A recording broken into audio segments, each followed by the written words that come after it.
I know so many podcasts dissolve and fail because they do so to get an audience, then they don't find an audience, therefore there's no reason to do it. Nathan and I entered into this a lot for fun, and that's what keeps us coming, is Nathan and I enjoy talking with each other about these subjects, and so it's destination for us to get to have these kinds of conversations, and then over time, that just becomes... Nathan and I have talked many times offline that whenever the show gets confusing or we feel like we've, our reach has extended our grasp or some version of that, we just have to come back to home base, which is we've been friends for a really long time. We love having these kinds of conversations, and if we have to come back to that as home base, that's it. That's what we do.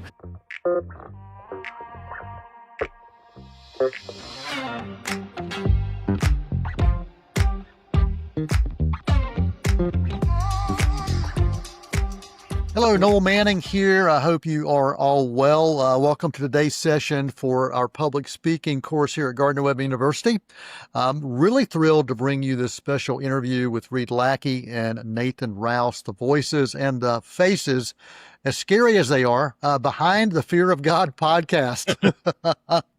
It's a thought-provoking show. If you've never had a chance to dive into it, it navigates the intersection of faith, fear, and horror, and much more. Since 2016, these guys have been doing this podcast. So in today's dialogue, we're going to explore not only the journey and the process behind the podcast, but also what aspiring podcasters and public speakers can learn about building an authentic voice, also preparing for interviews, and how to grow an audience. So let's dive in. Reed, Nathan, welcome.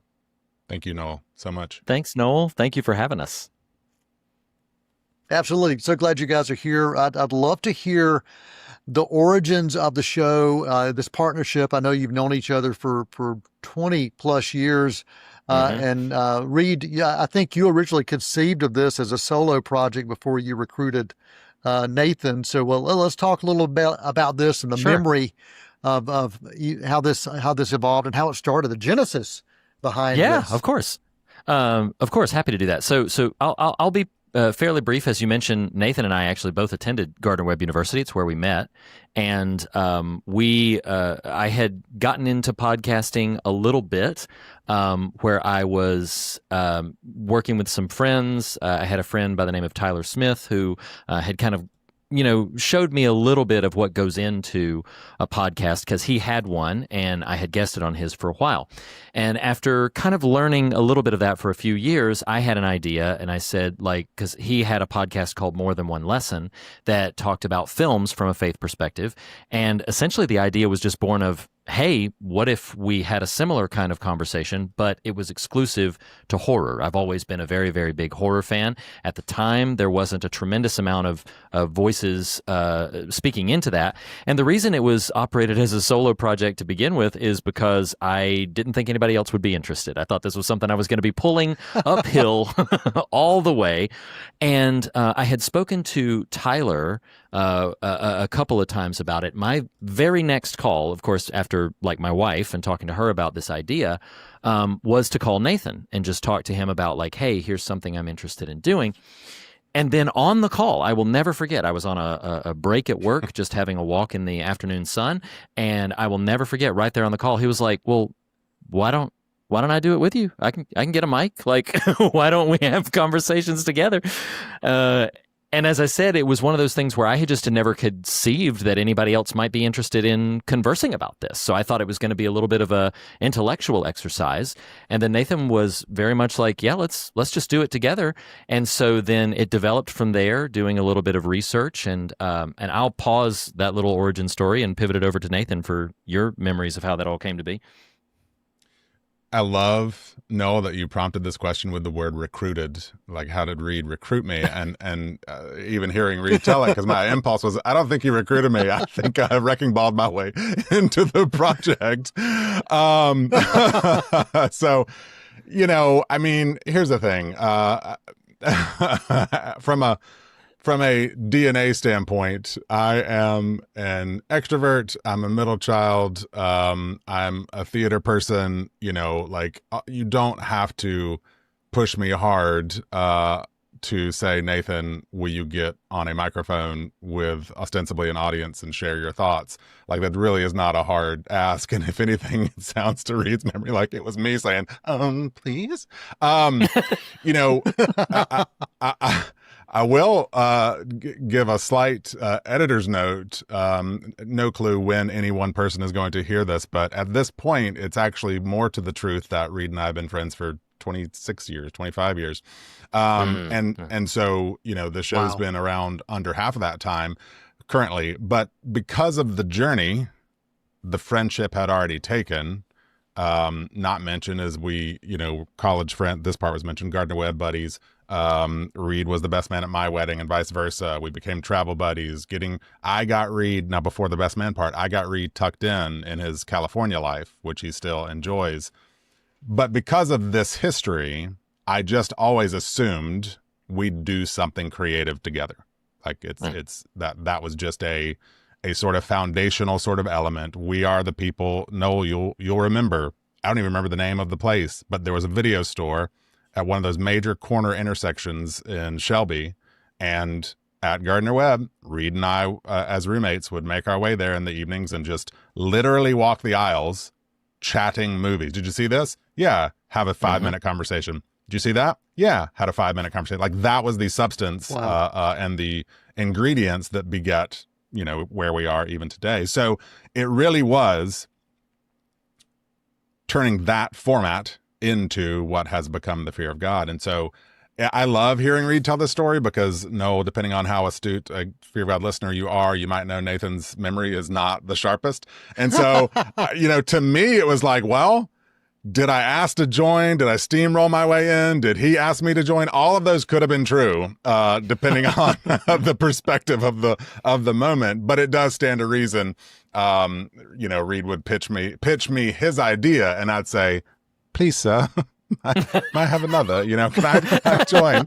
And he's a gracious soul, as any listener will know, and any friend of his will know. And it just sort of turned into the, you know, this isn't really the language of the show on its surface anymore, but it's the language he and I use for it, that of a document of a friendship. You know, and so that's kind of the baseline launch pad for it. Yeah. Absolutely. Wow. I love that. I love that relating to this friendship aspect that has continued to be the glue for you guys for this show. And this show has found a lot of success. Talk about the name Fear of God, where that came from, and what's the mission that you feel has kind of guided the choices that you've made throughout the years. Has it been something that's been consistent, that from, you think back to those early episodes, that still lasts, that still is there? And I know there have been changes, those things happen. We'll talk about the changes, but talk about the consistency that's been there other than the two of you. Reed, do you mind if I start that one? Go ahead. Yeah. You know, the name predated the Nathan in terms of relationship to this show, and the minute you're at the time and still best friend says, "Hey, horror movie conversations from a faith lens," and you're on board, and then he says, "and also the fear of God," you're like, oh, whoa, yeah, that works, that makes sense, that tracks. And so just on a pure baseline level, it served a lot of functions to attempt to communicate what the show is. I would say kind of the beauty of the show is this push and pull we have with the name, which is in some ways it kind of forced us to stake our ground, to kind of grow in a confidence that we knew, or had a good idea at least, what we meant. But not everyone was going to get it, and that maybe when people did get it, they might not like it. To this day, we will occasionally get, well, these guys aren't Christian enough. Like, that is a thing that will happen routinely, semi-routinely. That might be overstating. But so there's both this constant total confidence and absolute insecurity in the choice of the name. Wow. Both of those things exist. But in the choice between insecurity over what others will think of us and the title and how this stew comes together, in the choice between that or the confidence that the fruit of the friendship and the spirit of our intentions would be clear over time, I think I speak for Reed here too. We chose the confidence part, right? Like just know, we know what we mean. That has been redefined a couple of times, most notably, and this would get name checked later anyway, but last year, start of the year, we released what kind of in comic book terms might be called a new number one, which was just a resetting of the table. Let's we'd been doing this a minute. Let's define our voice once more. Let's, kind of for our own sakes, kind of verbalize again what we think this is, how it might have evolved or changed. So anyway, I'm rambling, but the point is the title has both become, it's never a curse and it's almost always a blessing, but it forces us to really find our way in and own it and bear it well, if that kind of makes sense. Yeah, I completely co-sign everything that Nathan just said. I thought he explained that pretty not only accurately but pretty beautifully about how that's evolved over time. I think originally it was primarily a thought experiment, to be honest, and the title was a lot of pithiness. And then as it has matured and as the show has matured, it has become something, I think, significantly more about exploration and curiosity. A phrase we deployed to some degree in the early days of it that we've largely moved away from is we used to say, we explore, we don't explain, because it was very intentional that the show from go was not meant to be instructive or prescriptive, that it wasn't meant to be the kind of thing that people would, take notes and then go, like some sort of study, as it were. Instead, it's meant to be a cultivation of conversations, hopefully curious and honest ones, about this very strange intersection between what scares us and what saves us. And that became, again, as the show matured and as the conversations matured, that became a more mature kind of a mission statement, as it were. Yeah, no, you asked about the clarifying of the mission, and I'm thankful Reed got to that phrasing, because that we kind of stumbled into that. It was kind of in the water early, but even we didn't quite understand its power. And by it, I'm going to restate what he just said. The notion that the show's intention is to examine what scares us to find what saves us. And that becoming the central tenet of the show. And no, I know your work. So Brooke, no insult at this, but even my wife early in, and she would tell someone about the show. She's like, oh, they review movies. Like, no, we don't. No, we do not. We do not review movies. That is not what we do. There is a review component, but that is not what we do. And she was like, Nathan, you're taking yourself too seriously. And I said, yes, as always. But why the emphasis there is just, there was something, the mission became, if all we're doing is wandering the aisles of the video store talking about movies we like or don't like, that has a place. But for me purposely, for me, myself, it felt like there was something bigger that we were finding our way to that became that idea. Yeah. If I may, without getting too deep into the weeds, but for someone who's maybe never listened to our show, even in the ways we sort of rate, if you will, the movies that we talk about, we don't do so in purely objective or even subjective senses of like, well, this is a 3-star film or this is a this many star, whatever. Like, we don't really use a very didactic rating system like that. We talk about the way the films make us, kind of the effect that they have on us.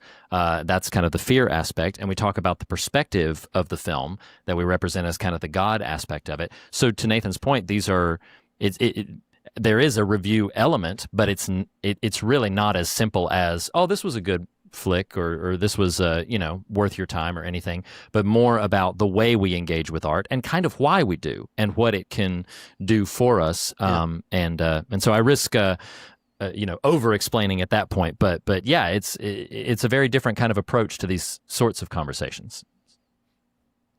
Well, that's great. I love it. And you talk about the maturity and the growth and the transition of the show. And I think you compare that to life and to friendship. I mean, your friendship has continued to grow and evolve. And with you being the DNA of this show, that can only become part of the DNA of the show itself. That friendship, it helps that to change and become something different. So the show itself has become a pretty recognizable brand now. You've got merch. I'm very thankful to have some merch myself from the Fog store. And I'd love for you to talk about some of what you feel are the key growth milestones for the show, whether it's audience, whether it's production or platform or guest. What do you think has kind of changed the game for both of you from a standpoint of a personal, maybe even a professional level? Were there breakthroughs that you said, "Oh, I'm so glad that this happened"? Yeah, you, Nathan, you go first. Well, all I was going to say is you used a word there, Noel, of branding, and I feel like there's several turns in the road. I'll speak to that one specifically and shout out artist for us and personal friend Jacob Hunt, who designed our art that is on our website. That just FYI, Noel, that you'll find this fun. We're going to have our first ad running in front of screens at the Independent Picture House in Charlotte, because he refreshed the art for us specifically for that purpose, to try to draw some ears to the show. But that was a giant leap in terms of, to the extent we have brand recognition, that accomplished a lot of that. And it was both one, I just think it's lovely art and fun and whimsical. And it speaks to the flavor of the show, which is, hey, yeah, we're talking about horror stuff, but it's not like Reed holding Nathan's decapitated head and blood pouring from it. Like, it's Dr. Reedenstein and his monster Franken Nathan, who he has unleashed on this genre to learn about and grow alongside. So it really became that choice, and sincerely, I'm a big fan of Jacob's art, or I wouldn't have done that. But even I didn't realize just how instrumental those elements would become to defining the show. So that's one note I would add in terms of turns in the road. Reed, you're welcome to tackle whatever else comes to mind there. Yeah. So when I think about that question and specifically with eye towards anybody else who might be doing it, one of the things that I try to instruct, I've been asked, I think Nathan has been a time or two before, about people who want to try to get into podcasting, and they're just like, well, what do you do? What do you do? Where do you start? And there's all kinds of logistic things that need to be attended to. But one of the first things that I said is I think you just need to have a lot of conversations. And if you're doing it with someone else, I think you just need to have a lot of those conversations. One of the big things for me, I keep pointing to, there was a recording session we had before we had ever published a single episode where coincidentally my family was out of town, so I had the day kind of to myself. I wasn't working. Nathan had a similar situation where he could record, and we recorded 4 episodes in that single day. By the time that 4th episode ends and you could kind of hear it, it's still early to our dynamic for the show, but you can hear us let our hair down, get comfortable with the format, get comfortable with the conversations. And then by about that time, it was about 10 episodes in, we start to feel like, oh, okay, this feels right. Like this feels like what we're supposed to be doing. And so then we just maintained that cadence and just got comfortable with those conversations. Yeah. Then audience arrived. Okay, well, we know the kind of conversations we like to have, so now we can bring in guests to have those kind of conversations with us. And then once you sort of establish what the feel is for what you're trying to do, then other things immediately grow out of that. So one of my biggest pieces of advice to people, a lot of people want to start something and they want to have audience recognition or audience engagement immediately out the gate. And I strongly advise just get to doing it. Even if you're just recording for yourself, and if you scrap 15 episodes before you ever publish it. I did record like 3 episodes that will never see the light of day. Even if there are, things that you do that you're just like, we're just going to discard it. Stephen King had this great note about writing. He said, if you want to be a writer, you need to read a lot and you need to write a lot. Like that's the first thing that you should think about. And I would say the same thing of podcasting. You need to sit in front of microphones, have a bunch of those conversations. Don't put a lot of pressure on every single thing of those being broadcast ready. Get comfortable with your voice, and then you'll know what works and what doesn't, or at least you'll have a better line of sight to it. So I hope that helps. Well, in the spirit of that same thread, Reed, I would add to the advice column, do not do this to make money. Like absolutely, it cannot be ventured into with that as a desired outcome. Like I tell anyone that this conversation occurs with over time is like, well, the good fortune the Fear of God had on its side was we weren't two people wanting to make some money in this new fandangled podcast world, right? We were just two friends who loved to talk about movies and said, let's turn on some mics. Yeah. So intention matters. If the goal out of the gate is this has to pay for my mortgage, like you will fall on your face and fast. Like it's just, intention matters as much as the work itself, as Reed pointed out. Yeah. And if I could finding something. Oh, so yeah. Go ahead, Reed. Sorry. Well, I was just going to say, all I was going to add on to that was that not only does intention matter, but intention is propulsion. So I know so many podcasts dissolve and fail because they do so to get an audience, then they don't find an audience, therefore there's no reason to do it. Nathan and I entered into this a lot for fun. And that's what keeps us coming is Nathan and I enjoy talking with each other about these subjects. Yeah. And so it's destination for us to get to have these kinds of conversations. And then over time, that just becomes, and it's through this platform and it's what we do. But it's still, Nathan and I have talked many times offline that whenever the show gets confusing or we feel like we've, our reach has extended our grasp or some version of that, we just have to come back to home base, which is we've been friends for a really long time. We love having these kinds of conversations. And if we have to come back to that as home base, that's it. That's what we do. So to Nathan's point about intention matters, intention is also what's going to fuel your propulsion and your momentum, is just making sure you have the right idea of why you're doing this and then maintain that. Well, we all have a voice. We all have something that we are interested in. We all have our passions. And the beauty of where we are now in society is if you have a computer that even has a built-in mic and you have a camera, or even if you have just, as long as you have the mic, you don't have to have the camera, you can create something to share your voice, to share your passion, to share your thoughts. And there are free platforms out there where you could get it out there and let people experience it. That's kind of the beauty of where we are today. It honestly amazes me when I think back a decade or two ago, the convenience of where we are from a technology standpoint was not there. And today, the game has changed and it has allowed your voice to be heard. And from a podcasting standpoint, I'd love for you to talk about the importance. We've already talked about intention, which I think goes along with purpose. But what about consistency from a standpoint of keeping the dialogue moving, keeping it going, not just doing one-offs? Because I've bumped into a lot of people over the years who, like you said, have had a podcast and they wanted something. They wanted money or they wanted to make sure they had a huge audience, and then they stopped when they didn't have it. So talk about the consistency of pushing through, even when you're maybe asking yourself, does anybody other than the two of us really care?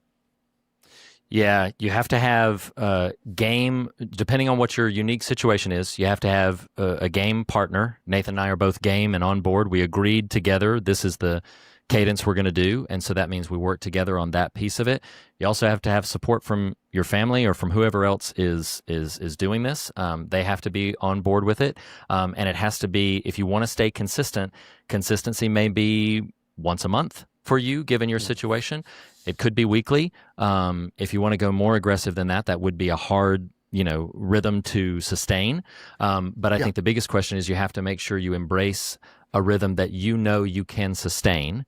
And that includes not only showing up for the actual content, but also producing the content, which means any version of editing or something like that. And we had to learn lessons about like, oh, it takes me this much time to do it, so I need to make sure I accommodate for that. My one piece of tangible advice on that is before you get started, attempt the rhythm before you publish. So attempt the rhythm when you are not actually broadcasting any episodes. I know so many people actually try to launch it, and they'll launch it when they only have one episode.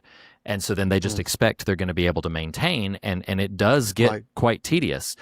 We recorded 10 full episodes before we ever even published one. And it was because we wanted to make sure, can we maintain this cadence? And once we knew just through that process where there was no pressure on succeeding or failing, it was just exploring, and we knew, okay, this is kind of how we think it could work, then we're like, okay, well then we can launch. And then we've been able to maintain that cadence throughout the history of the show with some breaks and adjustments as needed. But yeah.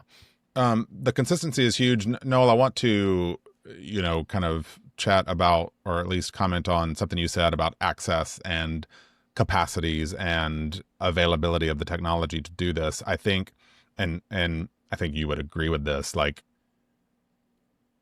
access to technology and ease of publishing cannot replace having something worth exploring and saying, absolutely. And there have been a number of times over the years, I am a nerd through and through when it comes to just random hobbies and stuff, where I'll be like, oh, well, this really random niche thing I like has a podcast out there. I'll go check it out. And it's just garbage. No offense to the person producing it, but it's bored people boringly delivering boring commentary for an hour and a half. And you're like, wow, this is just, yeah. Anyway, so my point in bringing that up is just the capacity to produce material is as easy as it's ever been.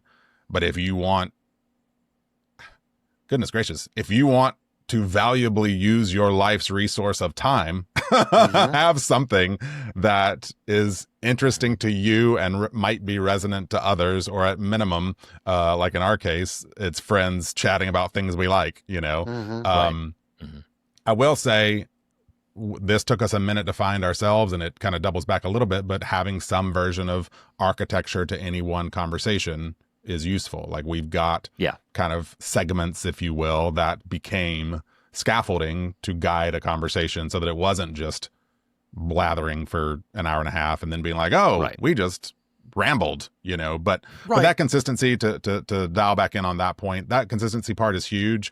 Only in the last year and a half or so, and we've done this for quite some time, have either of us started to feel the freedom. And I'll say for me, even more, it took longer for me to loosen my grasp on this than I think even Reed might have been, to even skip some time, like to go dark for a month or so. Like in the early days, I was like, but if we stop once, we're not going to pick it back up, and then it's all over, and our friendship's dead, and oh my God, like the consistency matters, having some definition to those releases, as Reed was alluding to, all of that kind of stuff matters, because it just gives you got to have some tracks to run on, and just kind of willy-nilly, oh, well, I'll release one this month, and maybe I've got something I'm building for the one 2 months from now. It's like, well, you're gonna run out of your own steam in that scenario. Sure. Well, in anybody who's listened to The Fear of God, they know that there's depth there. There is preparation. There is planning. You get the guest involved. You let them know ahead of time, here's what we're going to engage in. But it's also very organic. There's a beautiful balance, because it's very obvious that you know what you're talking about.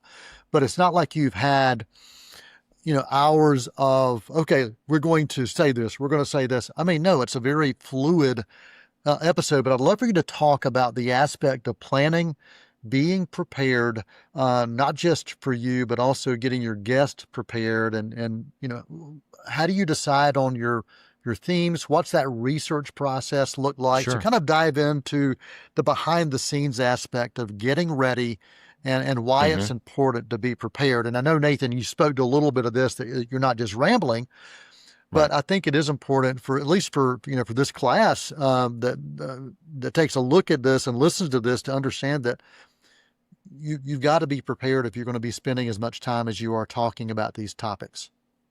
I think I'll start, and then Nathan does a really good job, especially with prepping our guests. Right now, Nathan does a lot of the engagement with when we have, especially a first-time guest on the show, getting them ready for, hey, here's the kind of conversation that you can be used to. So I'll start from the early days. It's a lot about, first of all, you have to make sure that you engage with the material. Make sure you don't passively watch whatever film you're going to cover. So make sure you engage with the material.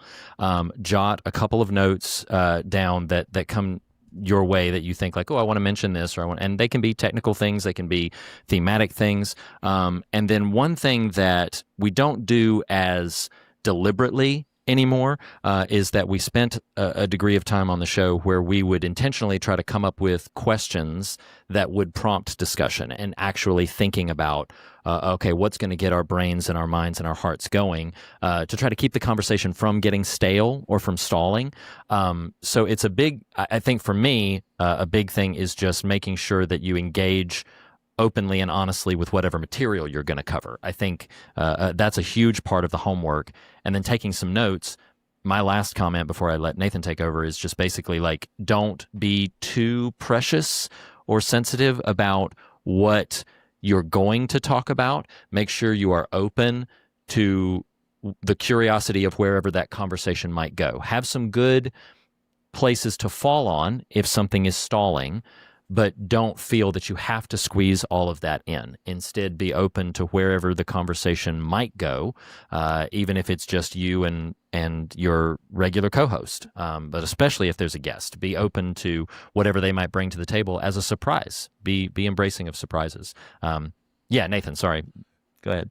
No, you're good. I mean, we've just really been blessed over time, truly, with not just what one might call more professional guests and their generosity with their thoughts and time, but also just a community that's kind of grown up around the show that we will routinely tap and have become, kind of staff, if you will, for the show itself. And so, the flavor of the show from a preparedness standpoint is, I mentioned a few minutes ago, the segments. Like for me personally, I work in sales vocationally. So the notion of, hey, give me a talking point and we'll orbit some organic conversation. Like that's just it, some might say, well, that's a skill set, that you just have, Nathan. Well, people can develop that. Like you grow in those skills. But there's something real. You didn't ask this. At least it's possible I blinked out and you may have asked it. So maybe you did ask it and I was thinking of something else. And so forgive me there. But, the notion of being interviewed versus interviewing and having guests versus being a guest. And Yep. I remember distinctly years ago being asked to be a part of a show. And that was a big deal to me. It's like, oh, wow, the fear of God got me on someone else's radar and they invited me to be on the show. And they wanted me to script out the things I was going to say and sort of submit that ahead of time. And listen, people have their methods, people have their preferred ways of doing things. That is absolutely not how I work. Like I will jot a few notes if I really want to communicate a specific point, but like that's just to get the words right because it sounds good to me because I've got an inflated ego. But the notion that we're going to go back and forth just reading our script to each other, oh no, thank you. Like that is just not something that is really exciting to me. So I work hard, I appreciate the, proverbial flowers there. Like we are as protective of guests as we are protective of our show, right? Like there is a theme and idea we're going after, but we don't want you to feel like you're not part of the team when you're here. Right. So That's from communication up front. That's from, hey, here's some episodes to listen to just so you get a feel and flavor. Do you have to think this way? No, not at all. Like we just interviewed a director who, kind of littered the ground with mildly, erotic language. And we're like, hey, that's not our typical sort of style, but we'll do it. You're welcome here and we're welcome there.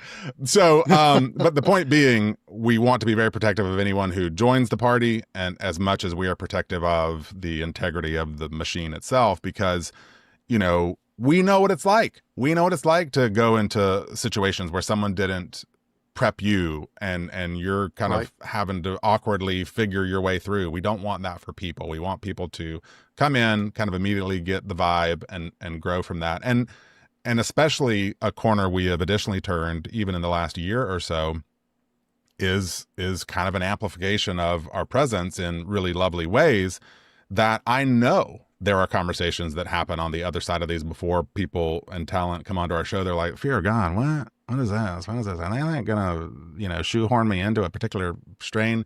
And so we work really hard right up front to decouple them from that sort of experience and expectation. And I told Reed, I don't know if you remember this from like a week ago, like we had a really great conversation with some talent.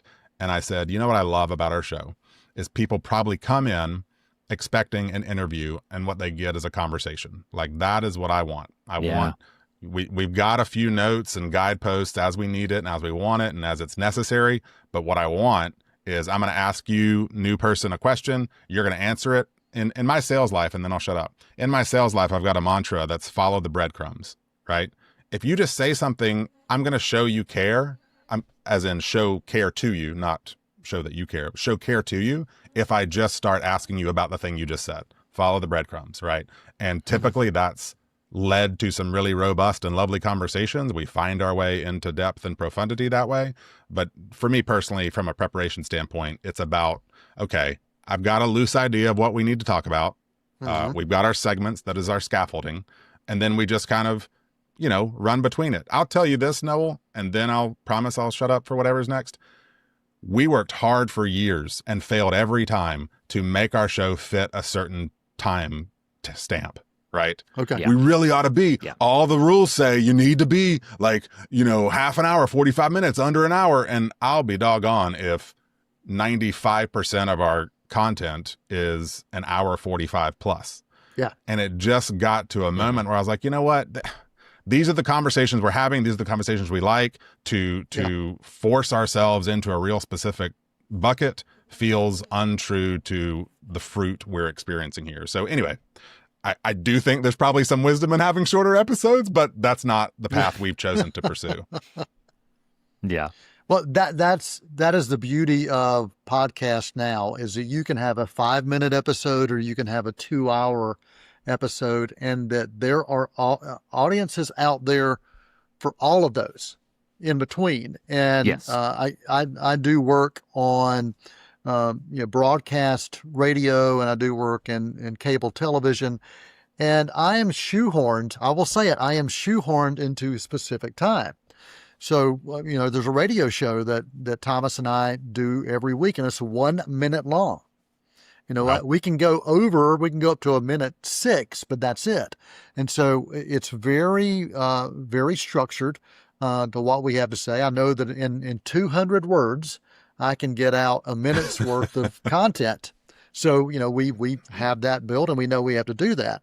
I came from a background in broadcast TV where I had the same kind of thing. I knew if I had a 5-minute segment, I knew on a legal pad, how many pages that was, including the sound bites. Sure. So the TV show that I'm involved in, it's a 30-minute show, but it's 26 minutes of content and 4 minutes of spots and an open and a close. So, there are some conversations that I'm not able to have on that, or at least not in one show. Sometimes I say, okay, we're going to come back for a sequel. Next week, we're going to come back and talk more about this. So the beauty of what you are able to do is have it a free-flowing dialogue and let it go as long as it feels real, as long as it feels natural. Yeah. That is something of beauty, and that is something I want to compliment you both on for allowing that to happen, because When you have to shoehorn Thank it you. in, it does make it a little more difficult. So kudos to you for deciding, yeah, let's let the conversation go. Um, one Thank of you the very things much. as I yeah as I've listened to your show, you have guests. You both have general dialogue between each other that happens, and the beauty of it is there are interviews that are happening. Sometimes the two of you are being interviewed by somebody. Sometimes you are interviewing a guest, but it all feels incredibly natural. And that's something that Nathan, that you were talking about, is that you want it to just feel like it's a conversation. And so, from a prep standpoint, how let me ask you this. Let me switch that question. Do your guests mostly feel comfortable with that, or would they rather you just say, ask me this question, ask me this question, ask me that question, or does it depend on the guest? I think to a degree it depends on the guest, but most guests have caught on pretty quickly with the flavor and atmosphere of what we're doing, that we're inviting to a Right. conversation. We had one guest who I thought paid us a very large compliment, that they said coming on the show felt like the way you want a dinner party at a friend's house to go, which I thought was, I took that as a real big compliment, Yeah. that it's like, okay, yeah, you feel like we're sitting around a table having a substantial conversation, Yeah. but it's fun. That's a big key factor that we haven't talked about a lot. It's fun to have those kinds of conversations, to Yeah. engage and maybe feel around a little bit in our hearts and minds on these human experiences that make us feel a connection. So many of our guests, still to this day, I've never been physically in the same room with them, but we've shared Hmm. such this rich tapestry of conversations over time. I do count them as friends and feel like I know them. So yeah, our guests are pretty open to that. And then we do have some guests who are a little bit more in the space where they just a little bit more reserved. They like the structure a little bit more, but we still find ways to welcome everyone. We still find ways to say like, okay, yeah, that's the kind of conversation you like to have.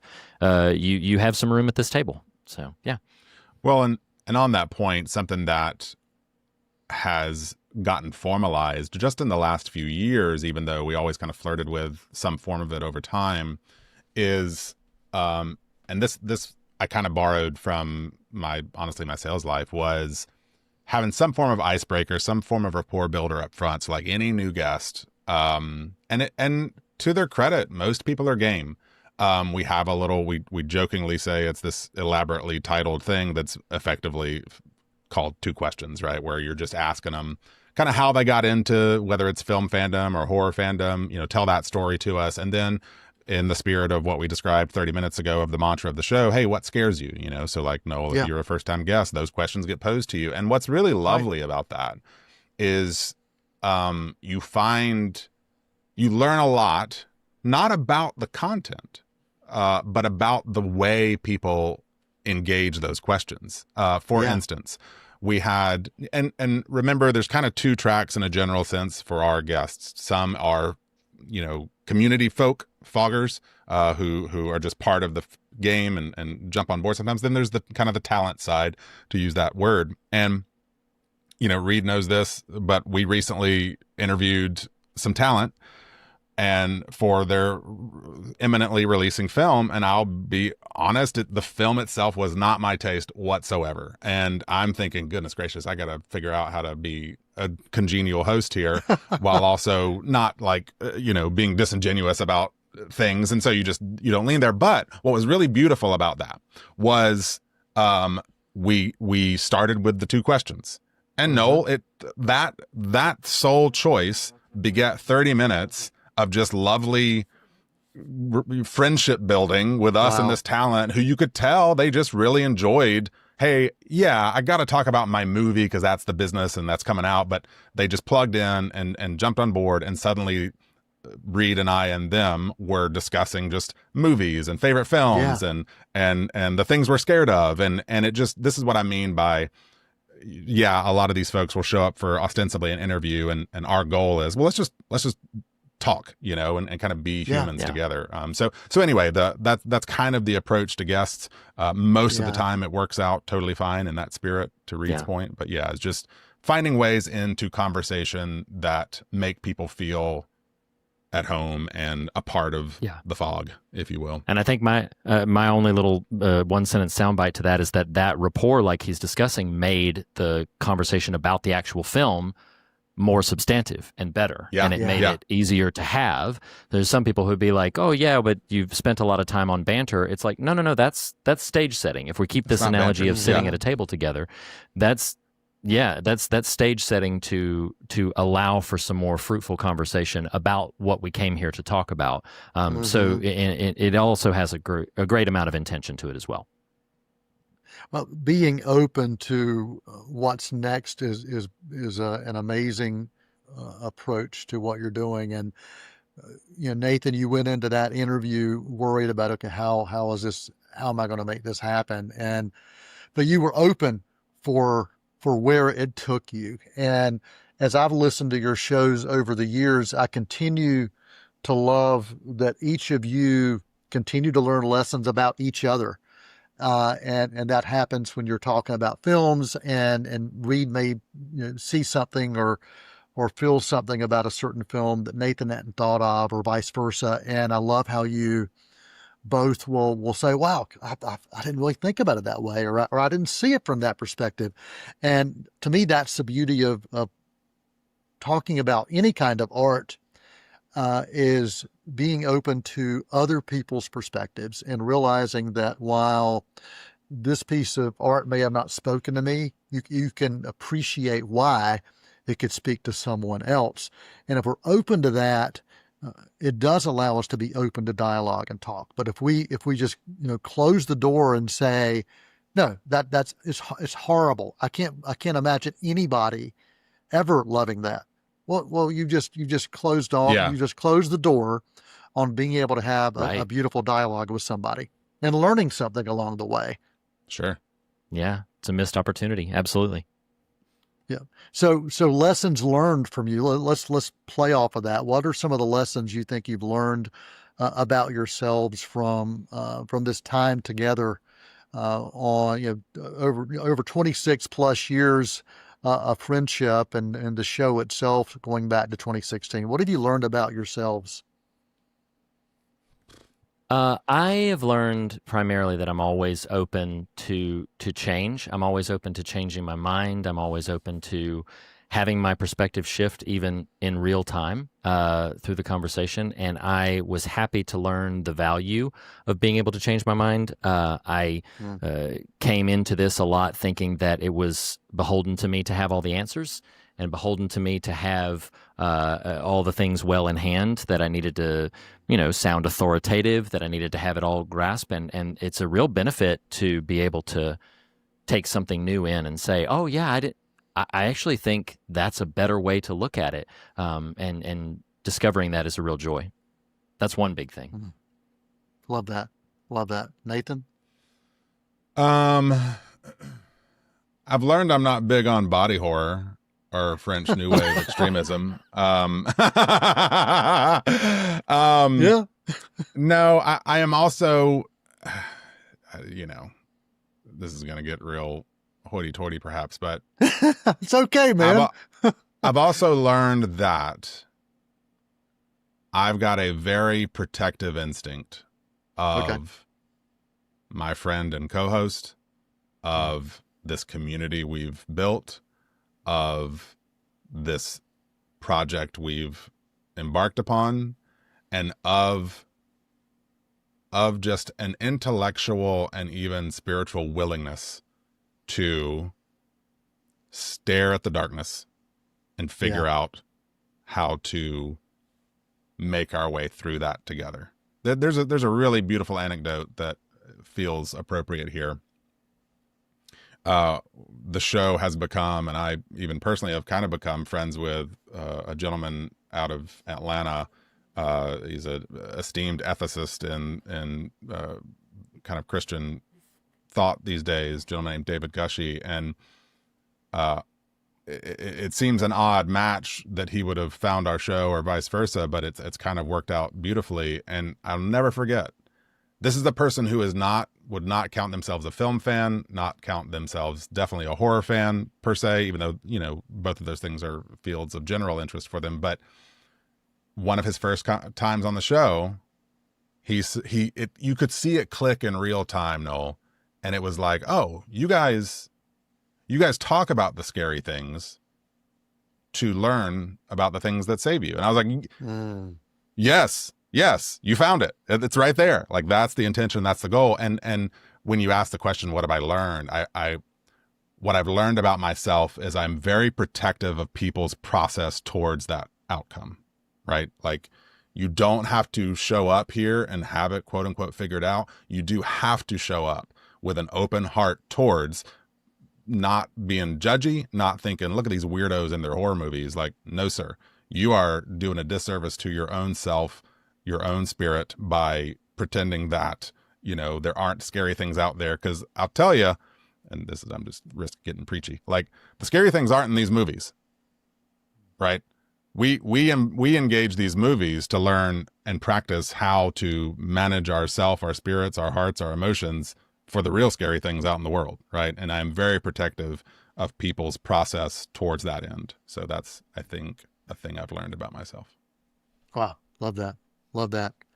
I have other questions, but you know what? I think I'm going to just leave those be, because that's a beautiful way to wrap the show. But I do want to give you kind of a final chance, both of you, to share anything about podcasting, about some of the new things and different things you've done, or just anything about the show itself that you think would be interesting and would be beneficial to future public speakers out there, because we're all public speakers. Nathan, you want to go first? I think there's wisdom in having something to say, but also being able to trust that yours isn't the only point of view, and having, some hold that loosely. I think ultimately it all circles back to this kind of like, what is the purpose? What is the goal? What is the intention? As kind of my final thought on our version of podcasting, I'll call it that, and whether it inspires or spawns, others to do the same, more the better. All three of us will be aware of, and I know at least for myself, deeply aware of and in love with Marcel the Shell with Shoes On. There's a beautiful moment in that very beautiful movie about that very beautiful little shell and his beautiful shoes, where he says, you don't want an audience, or rather he's commenting on the virality of this video that Dean has made. And he says something to the effect of, this is not a community, it's an audience. And the first time I heard that beautiful little shell voice those words, I thought, that is the fear of God. An audience is fine if it finds us, but what I'm after is a community of people who are willing to, because Reed and I are eyes wide open. There's a million bigger podcasts and a few of them with really big budgets. Will we ever enter those ranks? No clue. But the guiding light is not enter those ranks. The guiding light is, be like Marcel. So yeah, that's my final thought there. Yeah. And I would echo the same and just say it's important in a sense of practical advice. Just know why you're doing what you're doing, and know what value you will bring out of it. Do it for you. I would say this as a writer, as a creative thinker in any degree. It's true for podcasting. Like, do what you're doing primarily for your own enjoyment and benefit. Fun is a very, very big part of it. And don't be centralized around what's happening outside of what you're creating. Create in that space, and then audience will arrive and friends will arrive and it will mature. And so I think, just that age-old advice of like, start with the audience of one, or in mine and Nathan's case, an audience of two, and do it for that first. And then all of the other things, to use some scriptural language, will be added unto you. Like, as you center yourself around the focal point, then those other things will come along the way. So, yeah. I love that. And the audience may come and go, but the friends will stay. the friends will stay. I love it. Reed and We call Nathan, them thanks. foggers. We call them foggers. Noel. The foggers will stay. Yeah. Oh man. Hey, Reed, Nathan, appreciate you both sharing this journey, sharing your insights and wisdom. And yes, I did say wisdom, Nathan. And yes, I do believe you have some. Well, appreciate it. I really hope that this dialogue, for those who are Thank watching, you very much, Noel. yeah. For those who have chosen to watch and listen to this, I hope that you have been able to gain a deeper appreciation for the craft behind podcasting, whatever that may be, whatever type of podcast you may choose to be involved in. And I hope it inspires you to think boldly about what voice you want to share and the medium that we have to reach audiences, to build friendships. And thanks for spending time with us. And I just invite everybody to keep on speaking your story and speak it in volumes. Good. Thank you, Noel. Awesome.